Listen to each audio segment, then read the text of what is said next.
বর্তমান সরকার is a legitimate government. এটি একটি বৈধ সরকার এবং বৈধতার ভিত্তি হলো জনগণের ইচ্ছা। ভোটদানের ফলশ্রুতিতে যে সরকার গঠিত হয় এটি মূলত জনগণের সার্বভৌম ক্ষমতা প্রয়োগ করে গঠিত সরকার হয় এবং সেই সরকারের বৈধতা আদালতের মতামতের উপর নির্ভর করে না।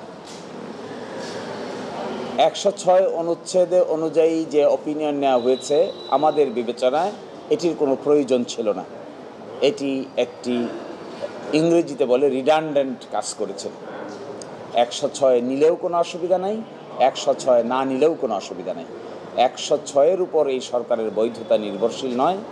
এই সরকারের বৈধতা নির্ভরশীল হলো বাংলাদেশের জনগণের সার্বভৌম ক্ষমতার অভিপ্রায়ের বহিঃপ্রকাশ হিসেবে, এবং এটাই একটা সরকারের সবচাইতে বড় লেজিটিমেসি। কেউ যদি বলে এই সরকার কিসের উপর দাঁড়িয়ে আছে, এই সরকার দাঁড়িয়ে আছে জনগণের ইচ্ছার বহিঃপ্রকাশের উপরে। এবং সারা দুনিয়ায় আমরা রিসার্চ করে দেখিয়েছি, সারা দুনিয়ার কোথাও গণ অভ্যুত্থান হওয়ার পরে সরকার গঠনের জন্য আদালতের কাছে আসা হয় না, জনগণ নিজেরাই সরকার গঠন করেন। এখানেও তাই হয়েছে, সকলে মিলে কনসেনসাসের ভিত্তিতে সরকার গঠিত হয়েছে।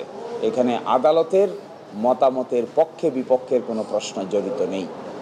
কারণ আপনারা দেখবেন বাংলাদেশের যে প্রধান বিচারপতি নিয়োগ হয়েছেন, বাংলাদেশের যে প্রধান উপদেষ্টা নিয়োগ হয়েছেন, তাদের নিয়োগপত্রের মধ্যে খুঁজে দেখবেন কোথাও 106-এর কোনো রেফারেন্স কেউ দেয় নাই। ফলে বর্তমান সরকার ইজ এ লেজিটিমেট গভর্নমেন্ট। এটি একটি বৈধ সরকার এবং বৈধতার ভিত্তি হলো জনগণের ইচ্ছা, জনগণের অভিপ্রায়, জনগণের সার্বভৌম ক্ষমতার বহিঃপ্রকাশ। এই ধরনের সরকার পৃথিবীতে যেখানে গঠিত হয়েছে সেই সমস্ত জায়গায় অত্যন্ত শক্তিশালী সরকার গঠিত হয়েছে।